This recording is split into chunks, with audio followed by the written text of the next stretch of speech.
From the street to the circuit, off the assembly line and across the finish line. From the trailers to the track. This is the world of stock car racing, with the familiar roar of the engines. The sponsors and the teams once again fine-tune their machines to enter into battle on the asphalt playing fields of racing. As we once again observe this tradition of automotive competition on the GM Motorsport Hour. There you go.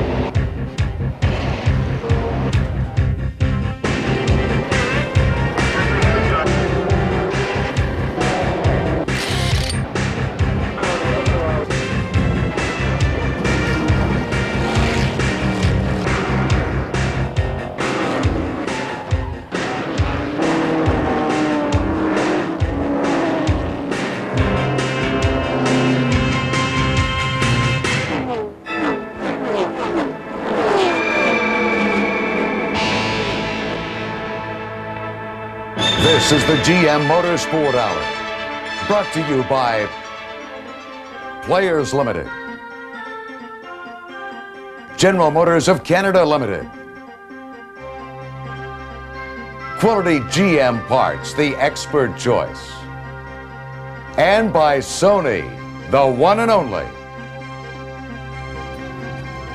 Hello, welcome back to another year of the GM Motorsport Hour. I'm Jim Paulson. I'll be your host for an entire 26-part season of racing action as we follow the drivers and the drama of the Players Limited GM Motorsport Series and the GM Motorsport National Stock Car Series.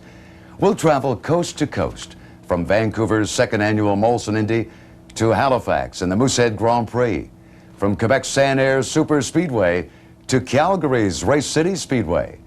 We'll hit all the challenging circuits and the major motorsporting events in between. Toronto's Molson Indy, the Montreal Grand Prix, Mosport, Shannonville, Delaware, many, many more. So I want you to buckle up, join us for an outstanding season of racing coverage. Now, if 1990 is any indication, 91 promises even more racing excitement. This year, the GM Motorsport Hour will be covering more of the action, putting you in the driver's seat for 26 hours of quality television racing coverage. We've added more Sony in-car cameras to put you even closer to the driver and the action. With in-car cameras, roof cams, wing cams, and a couple of surprises, we've got every angle for you to feel all the bumps and grind. In fact, watch this montage of the in-car camera at its best.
Oh, you can look for more of that action in our coverage this season.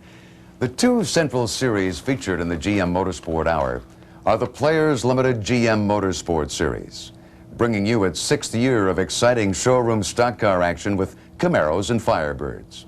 And in its 3rd year with General Motors of Canada, the thrilling American-Canadian Tour late model stock cars of the GM Motorsport National Stock Car Series, featuring custom-designed racing Luminas, Regals, and Grand Prix.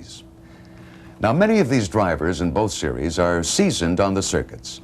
They've honed their strategies in thousands of miles of tough racing. In fact, the competition is as fierce and strong as ever. The drivers are young and old, but their goal is one and the same. Run hard, run fast, keep your nose clean, and your head up. Prepare and compete. And of course, keep the series points totaling up as you strive for the checkers and the championship. And the stakes are high. This year, racers in the GM National Stock Car Series are competing for a share in more than $900,000, including $250,000 to be shared among the season's top drivers at year end.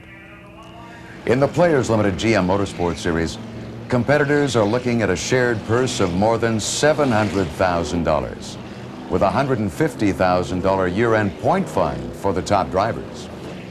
Now, stock car racing has changed a lot over the years, beginning with production line vehicles, competing on dirt roads and flats and cornfields. The cars gradually evolved into high-tech racing machines with heavy-duty shocks, spoilers, wings, a tubular frame driver's cage with either a fiberglass or metal outer body, and of course the supercharged GM racing engine. This is what stock car racing has evolved into. And you'll see this true racing breed and spirit every week, right here on the GM Motorsport Hour, as the drivers and their cars are put to the test, tackling banked oval circuits and winding road courses across the country. Now let's have a look at where these cars will be competing, starting with the Players Limited GM Motorsport Series.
Quite an impressive schedule. And our GM Motorsport Hour cameras will be at many of these tracks to bring you exciting racing coverage. I do hope, though, that you can attend one of these events yourself. Be there. Experience the sound and the thrill of a live racing event. It truly is one of the greatest shows on earth. Now, coming up, the cars and the stars. And later, we're going to talk with IndyCar champion Bobby Rahal and NASCAR legend Richard Petty. You're watching the GM Motorsport Hour.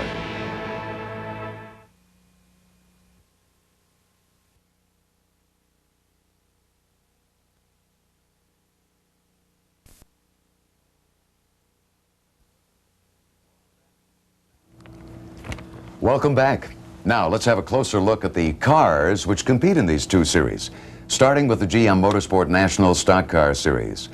These stock cars are anything but stock.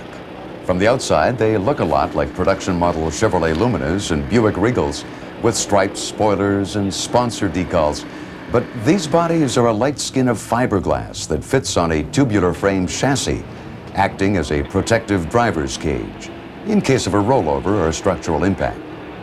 Under the hood, there's a specially built GM racing power plant, a 4-barrel, 500 horsepower racing engine in either V8 or V6 configuration. They are not cheap. You might get by running a team on under $100,000. If you buy a used race car, it can cost you twice that to back a winner. Sponsorship money does help when you can get it. But a lot of drivers start out paying their own way, relying on volunteer crews and getting small sponsors for parts. You know, it's no wonder that unless you're consistently one of the top finishers, you do need a day job. A few drivers race full-time, but many are self-employed, which means they devote the necessary time and money to pursue this sport. The drivers of the late models in the GM National Stock Car Series race strictly on oval tracks. This year, competitors will draw for their starting position in the qualifying heats to provide every team with the same chance to qualify. Then, once the front runners have qualified and earned a position, the remainder of the teams compete in a consolation race to occupy the final few spots for the feature run. What this means is just because you and your team drove all that way, you're not guaranteed a starting position in the run for the money. Well, this is the hard realities of racing. All these details are carefully planned by a sanctioning body, the American Canadian Tour. They give the drivers a tough challenge, and the rest of us a good show. And last year was no exception. The 1990 season would mark the second year of the GM Motorsport National Stock Car Series Championship. This sophomore year would bring to light several interesting developments.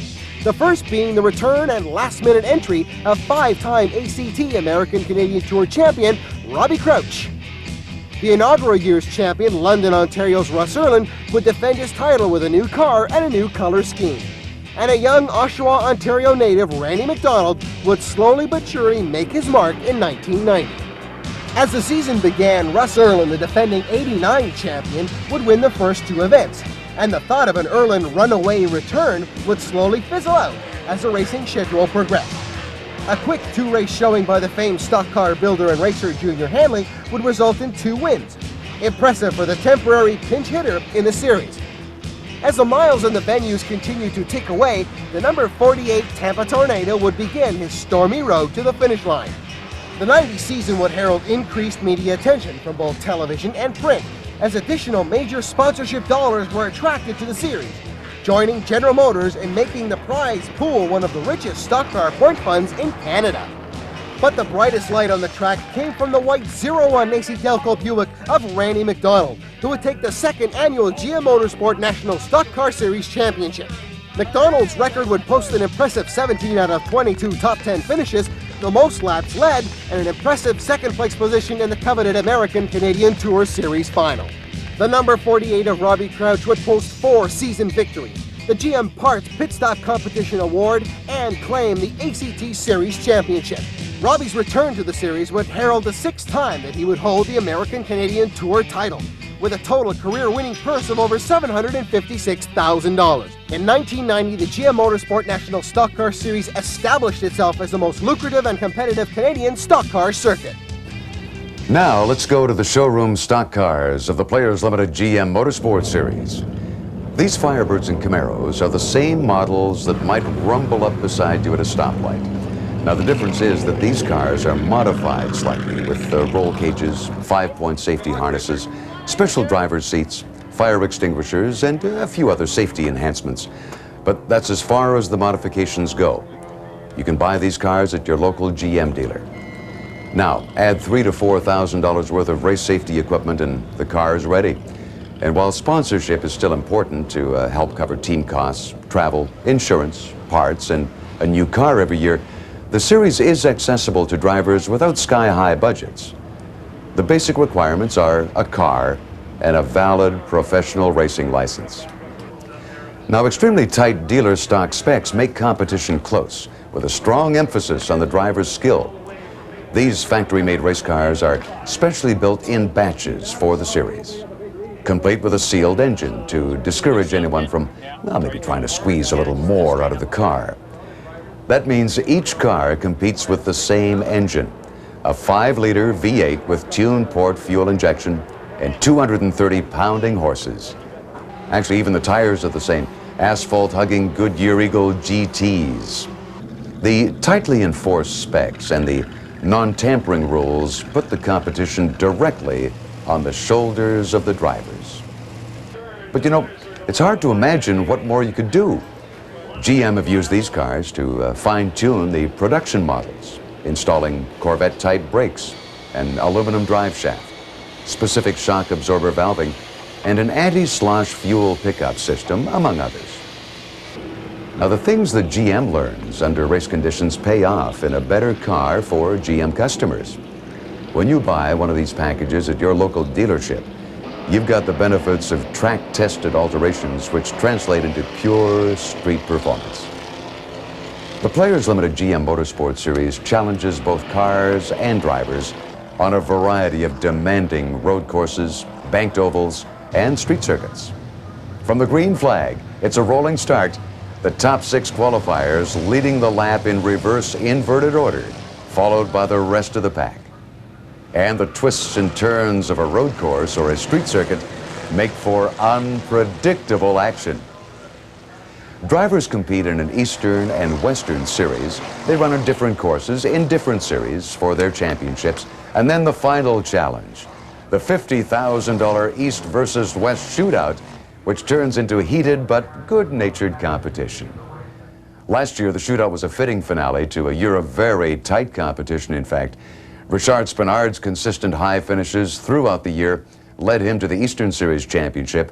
In fact, after winning only 2 races during the entire season, I think this reinforces the importance for consistent finishes.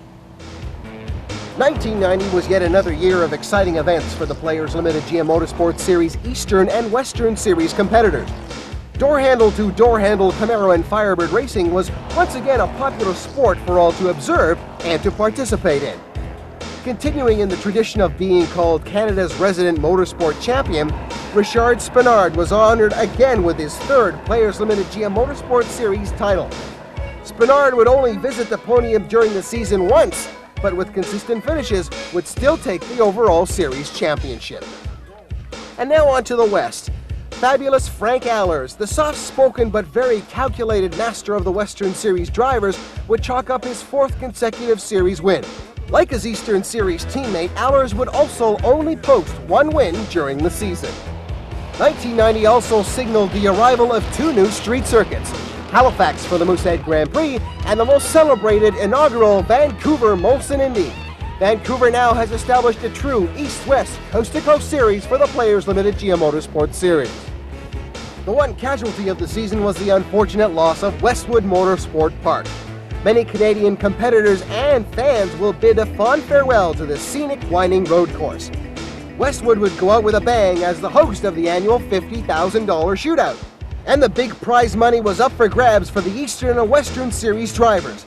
This year's shootout would prove to be the wildest, most closely contended event, with 7 lead changes. And after it all was said and done, the $25,000 winning purse would go to Richard Spinard. The entry lists for 1990 were up. Prize-winning money continued to increase, proving that the Players Limited GM Motorsport Series showroom stock racing is still affordable and accessible to racing enthusiasts. With firm financial commitments from Players Limited and General Motors of Canada, the positive feel of the 1990 season is driving ahead to 91. Exciting. Now, stay tuned as we look at the men of Indy, Bobby Rahal, and newcomer, Canadian Paul Tracy. Hi, I'm Bobby Rahal. Stay tuned for more of the GM Motorsports Hour.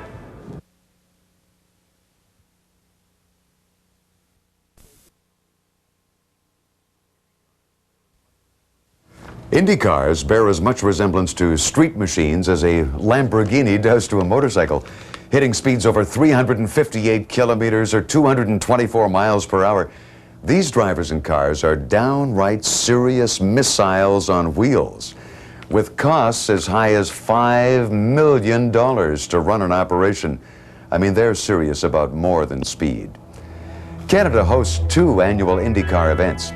Toronto with its 6th exciting Molson Indy, while the city of Vancouver with the beautiful BC Place setting races into year 2 of their Vancouver Molson Indy. Now, as the Indy cars travel like a cross-country caravan, the Players Limited GM Motorsport Series roars into town along with them in some of these glamorous events to race on the same circuits. It's a study in visual contrasts. On one hand, the elite space-age Indy racers design. On the other, the Motown muscle of sleek Z28 Camaros and Pontiac Trans Am Firebirds. Now, obviously, the engines in the Camaro and the Indy car have drastic differences. The Indy car runs on methanol, and the Camaro runs on regular gas. But in one sense, the Chevrolet bow tie has two cousins in these very different racing machines. The venerable Ilmor Chevy Indy V8 has had a major impact on the PPG IndyCar World Series ever since its debut, in fact, back in 1986. The 2.65-liter Chevrolet engine has scored 48 wins in 74 PPG Cup races. Now, these figures translate into a 64.8% winning average. To top this, Chevrolet won all 16 events in the 1990 PPG IndyCar World Series. The greatest spectacle in racing, of course, is the annual Indy 500. Chevrolet has attained a pinnacle with the Ilmor Chevy design. They've won 5 straight Indy 500s. 1990 saw the top 5 Indy finishers all driving the GM bow tie on that winning checkered flag lap. Now, one driver who knows what it's like to race both stock cars and a Chevy Indy car is Bobby Rahal. Now, Bobby has driven just about everything in his long career, including a winning run at the 24 Hours of Daytona, and in fact some rather impressive NASCAR finishes. Rahal got his start racing in Canada. In fact, he met his wife at Motorport and won the first Toronto Molson Indy back in 1986. We've made him something of an adopted Canadian. You know, I love coming to Canada because I think that really, if you look at my early career, I spent most of my time here, more so than I did in the United States with Formula Atlantic. So it's, you know, coming up here is always, it's a beautiful city, first of all, but secondly, it's fun because of our win here in '86 and because of the background I had here. My first ever race was in Canada, so in many respects, as I said, most of my early racing happened here. Well, from a driver's standpoint, I think we think that the races are fantastic. Canada can be proud of the 2 events that they do have because without question, they're 2 of the better ones. Toronto is probably the best street circuit we've got because it's smooth, it's fast, there are some good areas to pass. Yeah, it's really nothing Mickey Mouse about it. It's wide enough in places. It's extremely wide in some places, but the pits are reasonably good. Vancouver, very tough circuit. Very few passing opportunities. Grid position's very critical there, a little rougher. The challenge, though, is the same to both. It's to go as fast as you can and not obviously touch the walls, and you know, it's they're both very challenging circuits, but I'd say Toronto by far is my favorite, and Vancouver, it's only the first year, so this year I know they're going to make some improvements and maybe get the speed up a little bit more, but it's both events are great because the professionalism is there, and so you're willing to be a little patient, and so you know, I'm very pleased with both circuits.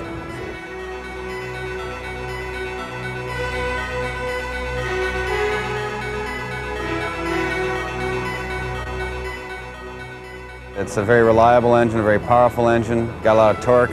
There's every reason to believe that the development will continue because I think that there's no question that other engine manufacturers are going to enter IndyCar racing, and I think if the development continues, the Chevrolet Ilmor will continue to be a factor, and certainly having driven all kinds of engines, I can tell you it's by far the best. Canada also has a healthy up-and-coming crop of Indy drivers, with the likes of Scott Goodyear and the newest addition, young ARS champion Canadian Paul Tracy.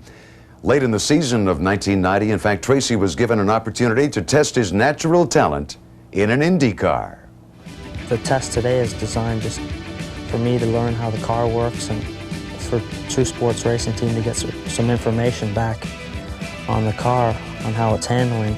I think I'll do okay in today's test. I'm looking forward to it. I'm just going to drive the way I know how to drive and try to not make any mistakes.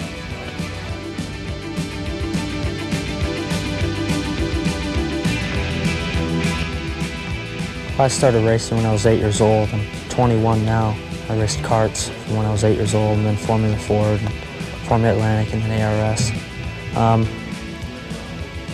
I've got a lot of experience for how old I am. I think that also gave me the opportunity for this test, and I think this is just a test to open doors for me in the future. I hope by the time the Indy season comes, I'll have a ride and try to win the Rookie of the Year next year. Boy, there's a young man with the potential for a bright future, Paul Tracy, one of the racing talents we have got to watch. We'll be right back after this. Hi, I'm Richard Petty. Stay tuned for the GM Motorsports Hour.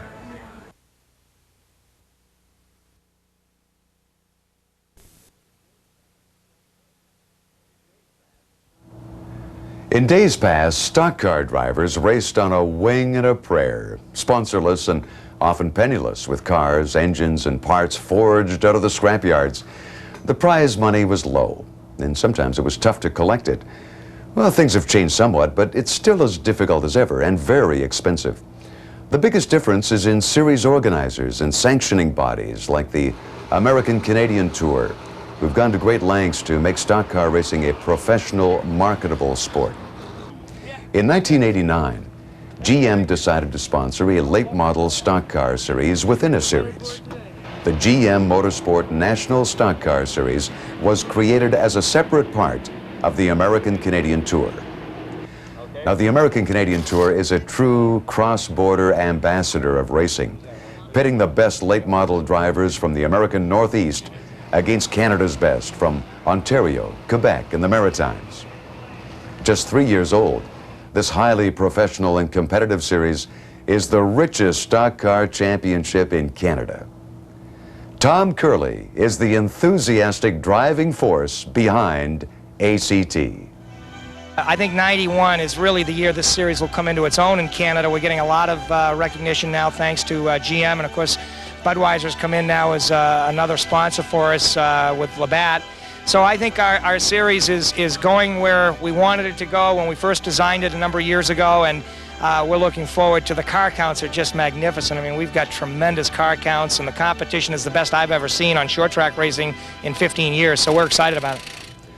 Players Limited has been involved in motorsport in Canada since Motorport opened back in 1961, and they've been bringing top races to Canadians coast to coast since 1967. It's a history of continuous involvement and continuous support. And the nice thing for me about all of this, looking back, is to see that Canadian drivers like Richard Spenard would never have been where they are today if it wasn't for that ground root support of us, of General Motors, of Sunoco, of Goodyear.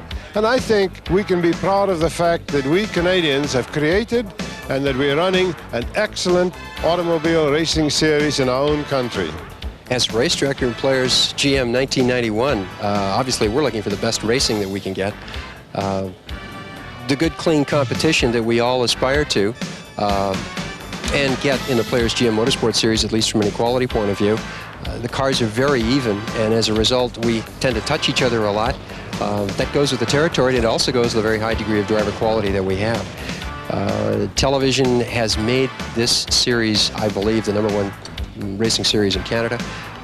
We are looked upon in other quarters, such as the United States, as being a shining example of what sprint showroom stock racing should be. This is a great series. In 1986, GM realized an ideal way to showcase the performance of the Firebirds and Camaros was to put them on the racetrack as is. It was a huge success. In its second year, a Western Series was added, and today, the Players Limited GM Series appears at every major international event in the country. I do not see the day that we won't be involved. First of all, we see it as a broad-based opportunity to showcase our cars through motorsports in all types of media. It gives us a great opportunity for research and development. As you look at General Motors history going all the way back into the early 1900s, I think of Louis Chevrolet as an example. And as we've gone forward, we've always been associated with it. The technology that's been developed from 1900s, regardless of what century it was in, it's always been good. car racing in North America is really reaching a zenith of popularity, and we're very proud to be in the forefront of that whole thing. Especially with the Players Limited GM Motorsport Series, where we race the Camaros and Firebirds that we sell to the public.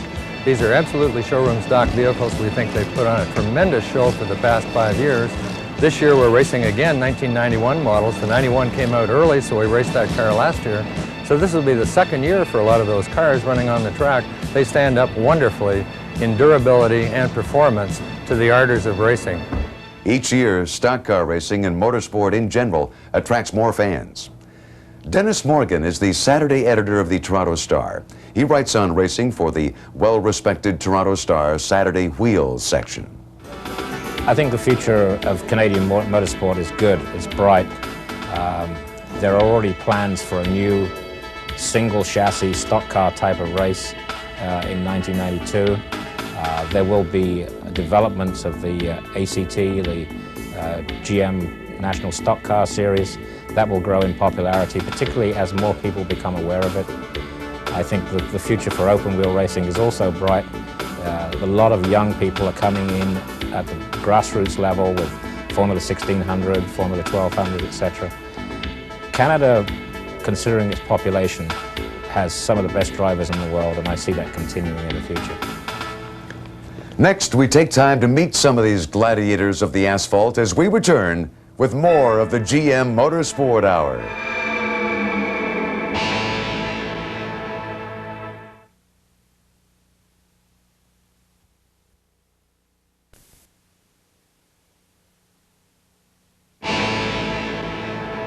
From Sunday afternoon dirt track races to the big leagues, stock car racing is full of hometown heroes.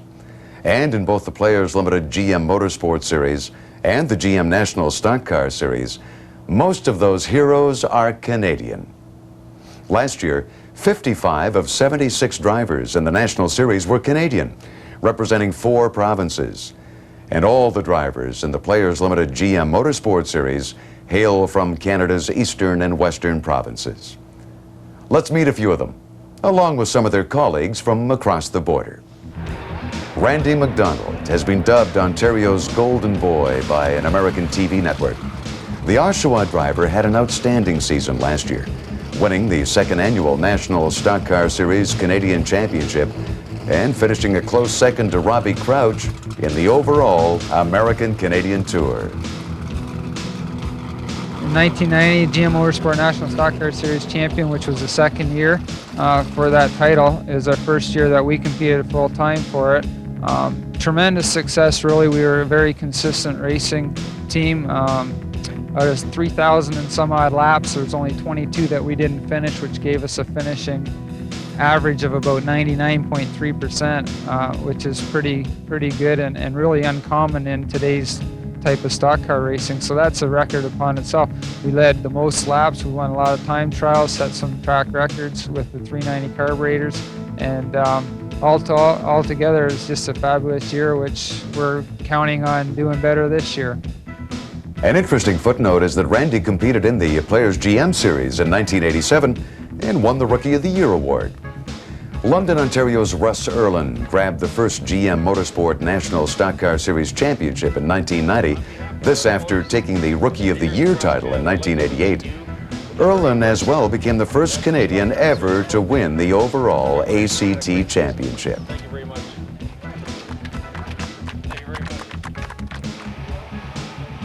At 20 years of age, Norwood, Ontario's Derek Lynch is already a veteran. He's got 6 years of late model racing behind him. He finished 1990 with a 10th place position in the final point standings and 10 season finishes in the top 10.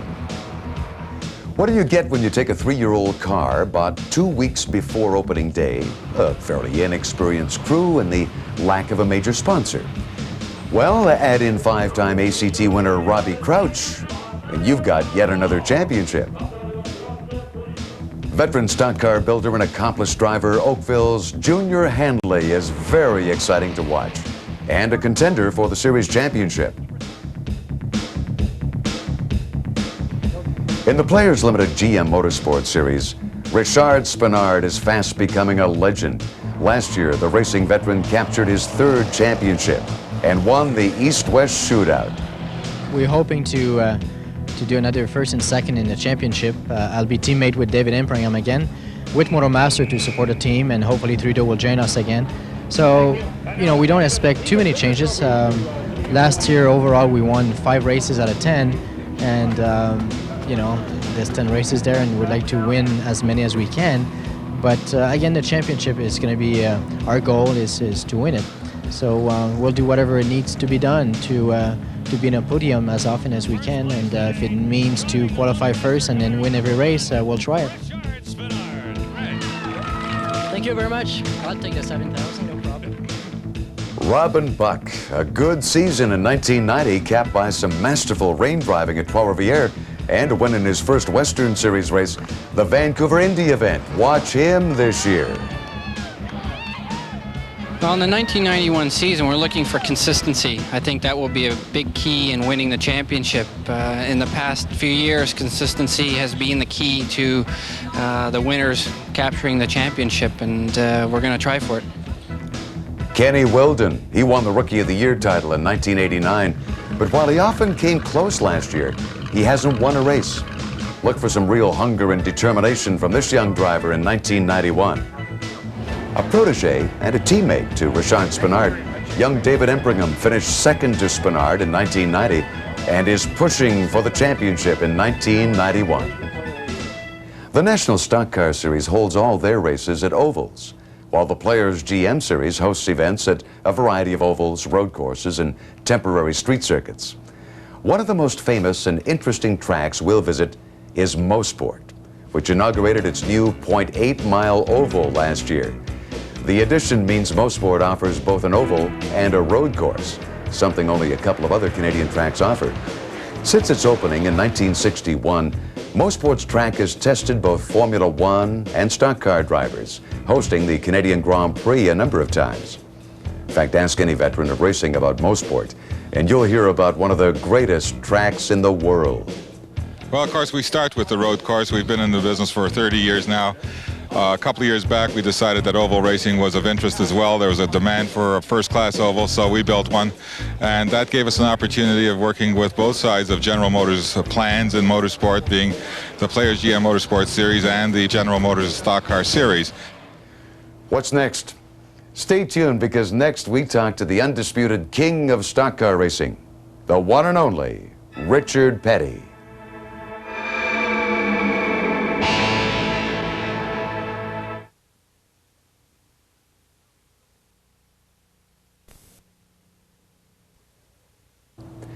Richard Petty, the king of NASCAR, has seen it all.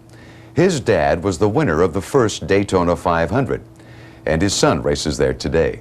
He's lived it from the rough and rocky days of the 50s when the purse was a 10-spot, sponsors were negligible, and racers drove in overalls and cowboy boots, right through the high-tech and higher stakes of the 60s and the 70s to the mass appeal of the 80s and 90s. And his legendary popularity and financial success is proof of just how NASCAR has grown, helping to make stock car racing one of the most popular spectator sports in the world. Now, his success isn't surprising when you consider his hard work and sheer stamina. In 18 of his 20 years representing STP, he didn't miss a series race, making 513 consecutive starts, sometimes recovering from broken bones. He's still going strong, competing in his 33rd Daytona in 1991. The first Winston Cup race I ran was in Toronto. I had run a couple of 3 convertible circuit with a 57 Oldsmobile. And the only difference was that we bolted the top on, brought the car to Canada and run it as a Grand National Winston Cup car. And you know, I remember running out there and running around, and my father and Cotton Owens was racing for the lead, and they come up to pass me, and Daddy hit me and knocked me into the wall and tore my car up, and he went on and won the race. And you know, I had to work on my car and beat it back out. That was the full extent of just my learning. And you know, I had never really thought too much about it till they start running records down, and somebody comes up with a trivial question. You know, did you know that that you was not in the United States when you ran your first Winston Cup race. You know, it's kind of unique. I'm probably the only Winston Cup driver right now that's ever driven a Grand National or a Winston Cup race out of the United States. You know, that's unique in itself too. The 200th race that I won was in a Pontiac, and in fact that car is now in the Smithsonian Institute in Washington, D.C. So, you know, that thing will be there for a long time. That really made us feel good to be able to win a 200th race in the Pontiac. And, you know, we're still digging. We still got the Pontiacs going.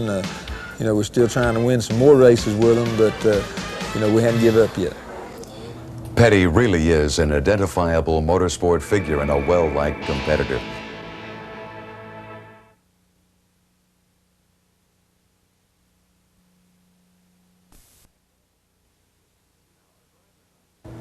Now, a driver is only as good as his pit crew. A fast and effective crew can help you keep your position as much as your car's performance. That's why GM Parts offers a share in $20,000 for the fastest crews in the National Stock Car Series in the GM Parts Pit Stop competition.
The competition is almost as strong as it is in a race as the six-person crew jacks up the right side of the car, attacks the 5 lug nuts on each wheel with air guns, replaces the wheels, hoists the heavy gas can, simulates topping up the tank, and cleans the windshield. Except it all happens simultaneously, and it takes just over 17 seconds, at least in last year's fastest time collected by Kevin LePage's young crew. Of course, speed isn't the only thing. As on the track, penalties are given for such mistakes as loose lug nuts and too many people over the pit wall. Okay, we love racing. We're car people, and we feel that the folks behind the scenes need to have some attention also. These guys are an integral part of the racing scene, and we think by sponsoring a pit stops competition that we draw a little attention to the pit crews.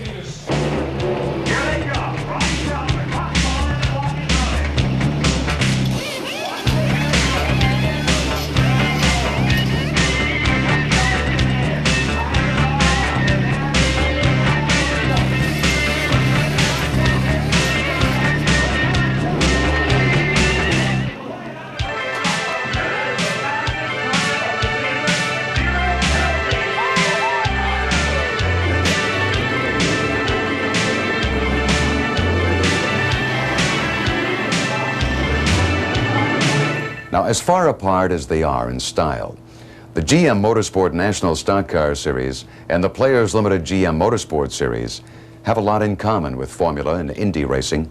There's tight competition in closely matched cars on a circuit of one sort or another. But then there are those distantly related challenges that capture the imagination and raise the eternal question, why?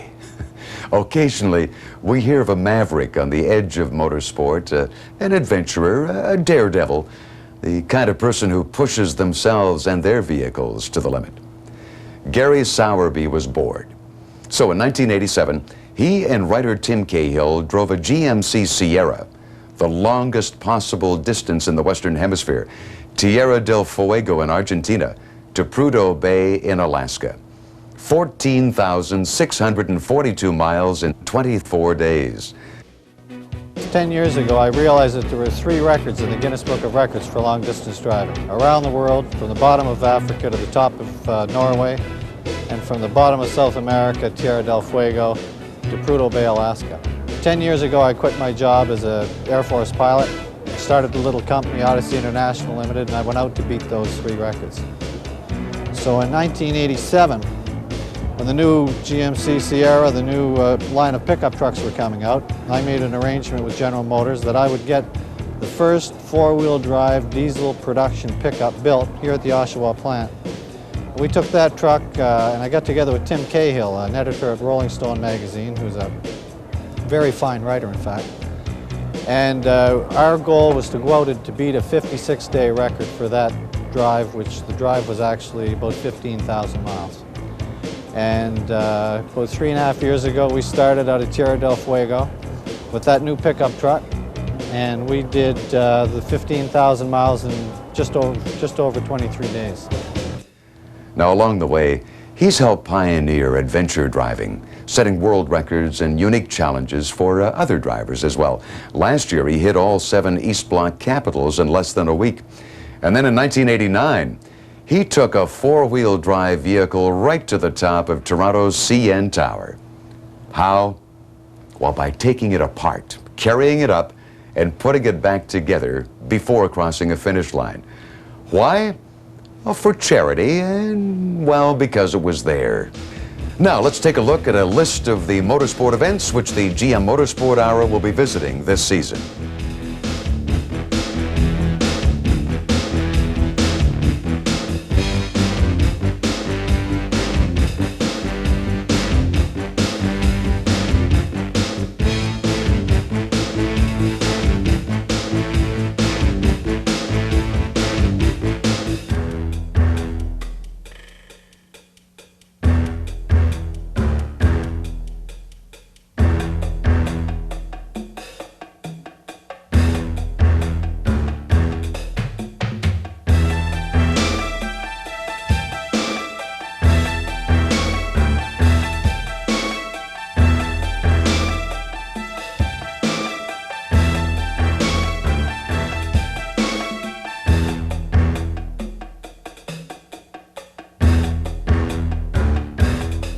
Stay tuned to this station every week and you won't miss a lap of the action. Thanks for joining us. I'm Jim Paulson, and I'll see you again next week with another edition of the GM Motorsport Hour.